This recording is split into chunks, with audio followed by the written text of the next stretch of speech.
What's up, guys? Matty Ice here. Welcome back to another episode of Investing with Matty Ice, where I share my investing journey with you guys, specifically when it comes to income ETFs. Today, we are continuing the conversation about BTCI, considering that its price continues to decline and crash. Now, crash is a strong word for today anyways, because it's only down, I think, between 1 and 1.5%. If you want to see a real crash, look at the price of silver. Have you guys seen the price of silver today? Oh my God, down 25%.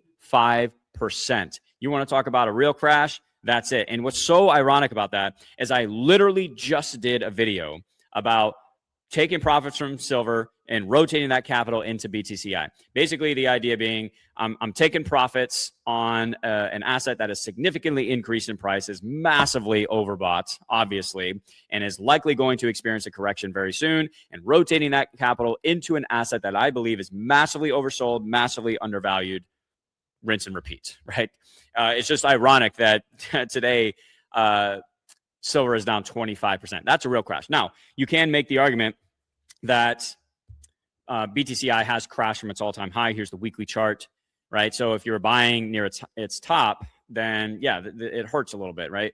But here's the thing. Number one, the good news is that you continue getting distributions the entire time, right? So that kind of provides a little bit of cushion because it to this price volatility, because it lowers your cost basis. You're accumulating more shares the entire time, assuming that you're reinvesting those distributions, right? So the distributions really help when an asset that you own is declining in value pretty significantly, right? So you could argue it's crashed, all right. But the other thing, though, to think about is, like, do you believe in this thing long term or not? Are you trading, or are you investing for the long for the long term? Because if you're trading, then yeah, you probably got wrecked if you bought at the top. But if this is something that you're holding over the long run, then maybe you should be asking yourself, is this a good opportunity to get more shares at a much cheaper price, to acquire an awesome income producing asset at a massive discount? Because when I look at this chart, I start salivating, guys. I see this as the opportunity of a freaking lifetime, in my opinion, because it's an asset at it's a fire sale, guys. An asset at a massive freaking discount that I believe is going to do very well long term. I'm a long-term believer in Bitcoin. Therefore, I'm a long-term believer in BTCI as well, because I'm a huge fan of Neos as well. I love their specific type of covered call strategy. I think it's much more sustainable than many of these other income ETFs. But yeah, I look at this chart and I see massive opportunity, guys. So that's why I am not waiting. I'm not panicking, nothing. I am buying, baby. I am a big buyer of BTCI right now. I don't care if the price continues to decline. I actually hope that it does, because that means I'm getting more shares at a cheaper price, period. And it's about strategically deploying capital, guys. That's what we'll get into here in a minute. But I just want to show you, I bought $500 more of BTCI at $40.88 today, January 3rd, 2026. It's right there. So really, anytime there's a significant decline in BTCI and Bitcoin, I'm doing the same thing for Bitcoin. I actually just bought more Bitcoin as well. Anytime there is a pretty significant decline, I'm buying. Because I'm here for the long run, guys. I'm not trying to trade this stuff. I'm accumulating an asset that I'm going to hold for a very long time, just like I did silver. All right. Now, here's the thing. The last time I checked, the way you make money in markets is you buy low, you sell high. Now, I don't anticipate selling BTCI anytime soon, but the point is we buy assets when they're cheap, and then we can potentially sell them when they're expensive. That's how you make money in the markets. Not like what people were doing with silver, buying in at $100 an ounce, $110, $120 an ounce, and now they're getting wrecked 25%, right? It's down 25% today. And this, like, to me, this is basic investing 101, where who was it? Was it Warren Buffett who said it? Drop a comment down below and let me know who said this. Where when there's panic and there's fear in the market, that's usually the time to buy. That's a big indication that it's time to buy. And when there's lots of greed and there's no fear in the market, that's usually a good indication that it's time to sell. I think silver is a classic example of this, where it was just, there was all this FOMO around silver. And I started seeing silver ads and all this stuff like, hey, buy silver, you know, and podcasts too. I've seen lots of podcasts on it. Silver going to $300 an ounce or whatever. And maybe it will at some point, but if you just bought at $120 an ounce and now it's 80, that sucks. That sucks really bad.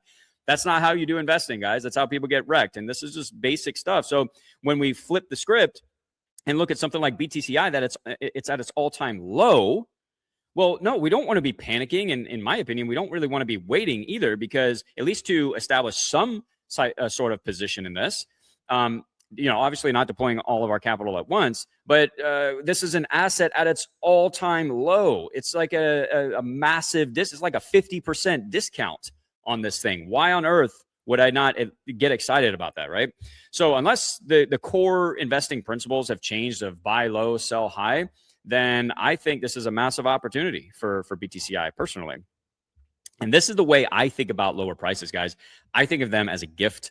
I want the prices of the asset that I want to buy and hold long term to come down so I can buy more of it. It's just that simple. Now, I put here lower price equals higher yield. This is actually, I don't believe, this is not the case with the NEOS ETFs, income ETFs, because they adjust their covered call strategy depending on price volatility. So as the price comes down, volatility increases, the cost of the options that they sell increases, so they're getting more premium, which means they can sell the covered calls on a smaller portion of the portfolio, which is really important for protecting NAV, because it allows a larger portion of the portfolio to recover once the underlying asset does. It allows it to participate much more in that recovery. So it's great for protecting against NAV erosion. So we're not likely going to see, I don't think this has ever been the case, a significant change in the yield. They typically stay between that 25 to 30% range. But what it does allow us to do, lower price equals more shares per dollars, guys. Per dollar. So we're able to accumulate more shares with the same dollars that we have, right? So, and obviously this is going to increase the amount of cash flow and income that we have later on down the road, because the distributions are based on how many shares you own. So if we can buy more shares, then that's going to increase our cash flow later on down the road. So let's talk about timing, because some people think that you should wait. I think that's risky for a couple of different reasons. That doesn't mean that we deploy all of our capital all at once. And I'm not telling you to do anything. This is not investment or financial advice. I'm telling you what I'm doing. I am slowly accumulating a position every single time that the price declines. I'm not trying to time the market. That's impossible to do. So this is about deploying capital in a strategic way at the most opportune time. That's what I'm trying to do. I want to deploy capital into an asset when there's tons of fear and the sentiment is weak. So fear is high, sentiment is weak in Bitcoin right now. Same thing with BTCI. That's where I want to start deploying my capital. I'm not trying to time the bottom, just like I wasn't trying to time the top with silver. I missed out on a little bit of profit when I sold my silver, but I don't care. I was buying silver at 25 and I sold it at 90. I'm not complaining that I missed out on a little bit of the upside. I'm not trying to time it. And imagine if I waited to see if I could squeeze more profit out of that trade, I'd be down 25% today. Pissed, right? And just kicking myself. Like, oh yeah, I should have sold, when I originally thought I should. But it's the same thing with buying as well. Like I don't want to wait for the absolute bottom, because there's no way to time that, guys. Here's the risk of waiting. You don't know where the bottom is, right? So what if BTCI has put in an all-time low now? And now maybe it trades sideways for a little while it stabilizes, and then it rebounds. How do you know that? And if you don't have a position in it, then you miss out. I mean, you could still buy when it turns around, and maybe that's more. Maybe that's better for your particular risk tolerance. I know there's people out there that wait for the trend to actually change and confirm. I know people that do that. For me, I don't think that just doesn't fit me right now for BTCI. When I look at the weekly chart and seeing that it's all-time low, I'm in. I'm accumulating a position, right? So we don't know when it's going to bottom out. We don't know when it's going to start rebounding. Not to mention, don't underestimate that, even though like I'm buying right now, and I started buying at $45.10. So my portfolio is down at the moment, but I'm getting distributions the entire time as well. So I'm getting the asset at a cheaper price, just dollar cost averaging, and I continue to get the distributions as well, which still continues to lower my cost basis, right? So don't underestimate the power of the buffer that these distributions provide as we dollar cost average into something like this. All right. So here's the question as well, with regards to reassessing maybe, I guess, an asset that has fallen pretty significantly. we start to question whether or not this was a good investment, right? I could totally understand that. But here's what we need to ask ourselves. Has anything changed with Bitcoin or the fund itself? Has anything changed with the underlying asset or the ETF itself? No, not that I can see. So let's ask ourselves. With regards to Bitcoin, since that's the underlying assets or the reference asset of BTCI, did governments come together and ban Bitcoin all of a sudden? Was Bitcoin hacked? Was the 21 million supply cap changed? Did Neos like completely abandon its strategy and turn itself into like a yield max type of fund where it's just going to wreck NAV and provide the highest yield possible at all costs and just wreck the NAV? No, they haven't. Nothing. So nothing about any like the underlying asset or the fund itself has changed. The only thing that's changed is the price. The price is going lower. That's a gift because my plan is anyways to hold these things, both Bitcoin, because I bought more Bitcoin recently as well. I'm buying Bitcoin and BTCI right now because I plan on holding these things long term. And if I can get them at a massive discount, that's just a no-brainer to me. And I have this slide here too, because down here at the bottom is what I wanted to bring up with you guys. Price declines hurt traders. They really help long-term income builders because we're able to acquire an income-producing asset for really cheap.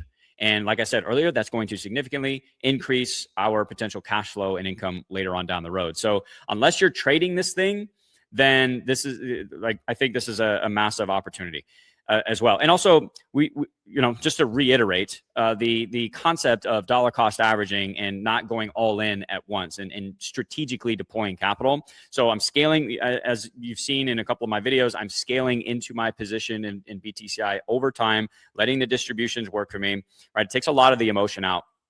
And so the real question is, do you believe in this thing or not, guys? Lower prices shouldn't scare you. They should. Here's the thing. They don't scare me. All right. I don't know about you guys. Lower prices on something like this does not scare me. Lower prices on Bitcoin has never scared me. I get excited when the asset that I want to own long-term is cheaper. That's it. And I love this quote at the bottom. BTCI isn't breaking, it's testing conviction. How much do you actually believe in this thing, guys? Do you believe in Bitcoin long-term? Do you believe that Neos is going to maintain the same type of covered call strategy over the long run? I believe they will. I don't see any reason for them to change it. So yeah, that's the real question. I'm going to wrap up with that, guys. I hope that was helpful. Give me your feedback. Any questions down below? Leave them down in the comment section below. What do you guys think about this? Are you accumulating more BTCI? Are you waiting? Are you like completely staying away from it because it's at its all-time low? What do you think? All right. Hope you guys are crushing it, and I will talk to you in the next one. To your success. Matty Ice is out.